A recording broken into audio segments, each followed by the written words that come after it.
Bonjour à tous et très content de vous retrouver ce matin pour qu'ensemble nous puissions parcourir les principales unes à kiosque au Cameroun. Ce matin, nous démarrons le périple avec le quotidien d'information républicaine Le Drapeau qui s'intéresse au secteur de la cimenterie et nous fait savoir que Figuil prend le lead.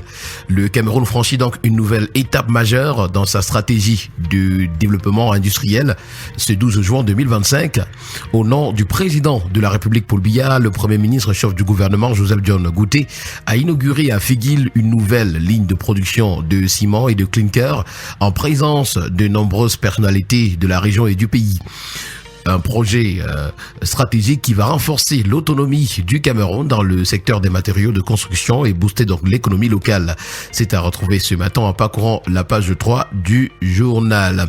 On en parle également ce matin avec le quotidien bleu d'Aman Mana Le Jour qui nous fait savoir qu'à Figuil, John Gouté inaugure une cimenterie industrielle ultra moderne. C'est une œuvre de l'entreprise Cimencam et officiellement donc lancée le 12 juin 2025.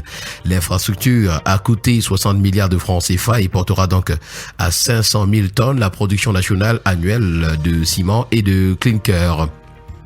Pour Cameroun Tribune, s'agissant de cette production de clinker et de ciment, c'est à la hauteur des ambitions donc et c'est à retrouver. Et en plus de répondre à la demande sans cesse croissante du marché national et sous-régional, cet investissement matérialise aussi la politique d'import-substitution dans ce secteur.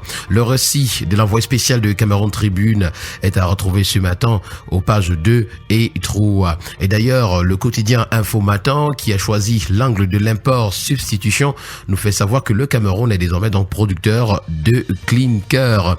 Et d'ailleurs, le premier ministre qui a procédé à l'inauguration de la première usine donc de Cimencam pour la production de la matière première autrefois importée nécessaire à la fabrication du ciment. C'était en présence de plusieurs personnalités, notamment le Minmeat par intérim, le professeur Fou Kalitus Gentry. Ce matin, avec Alpha Echo, on parle du Minfopra où l'aigle tient toutes ses promesses d'envol.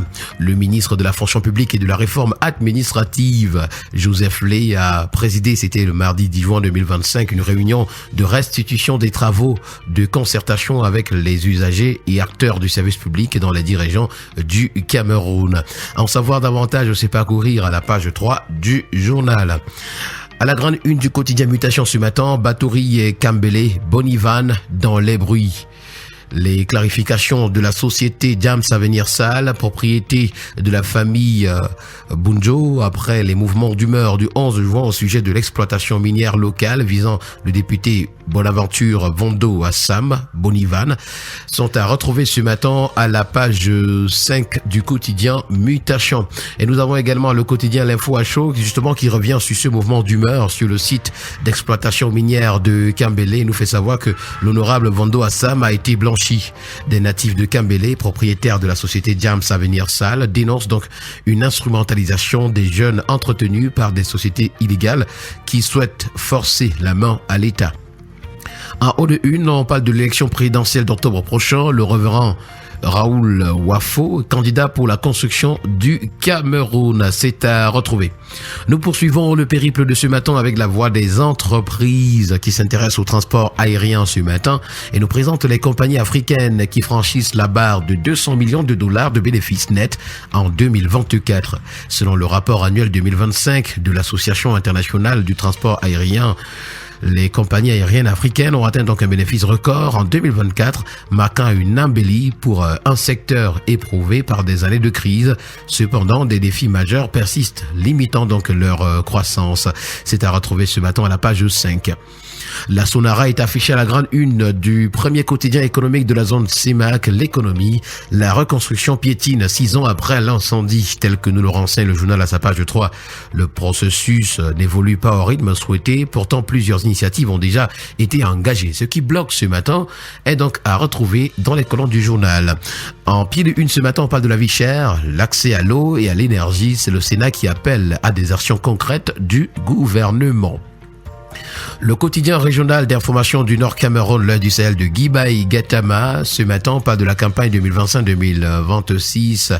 Le prix du kilogramme de coton est à 280 francs CFA malgré un contexte difficile. C'est l'information ce matin qui fait la grande une et dont les détails sont à retrouver à la page 10. Avec le tri hebdomadaire La Voix des Jeunes ce matin, on parle du secteur du BTP. C'est Draco qui s'installe au Cameroun. Smart Building Sal a officiellement donc lancé les produits de l'italien Draco. C'était le 11 juin du côté de Douala lors d'un déjeuner d'affaires en présence de professionnels du secteur du BTP. Parlons santé avec le quotidien Info Plus Santé qui s'intéresse à la banque de sang et titre combler le déficit.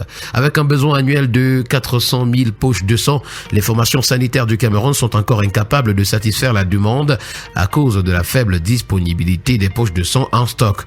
L'objectif du Centre national de transfusion sanguine est de combler donc le gap à travers l'organisation de multiples campagnes de dons bénévoles de sang. Ce matin, à la grande une du quotidien Vert Émergence, on parle de la fonction publique avec plus de 3000 agents absents depuis janvier 2025.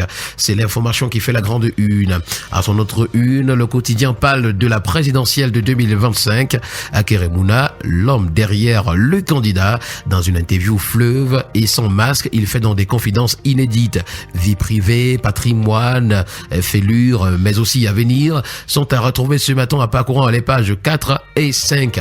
Le quotidien Econews, pour sa part, ce matin, parle de la fin de l'impunité et la chasse aux milliards. Le ministre des Finances fait trembler les fraudeurs. C'est à retrouver ce matin. Et puis top 20 des fortunes africaines, les milliardaires camerounais, les grands absents de la liste d'Ecofin. Nous terminons ce matin avec le tri hebdomadaire Le Soir qui parle d'industrie minière. Une véritable prise en main du secteur de l'artisanat minier est à retrouver ce matin. Et puis, ici, garant d'une réforme foncière équitable au Cameroun, une nouvelle mesure révolutionnaire implique les chefs traditionnels pour protéger les droits des communautés.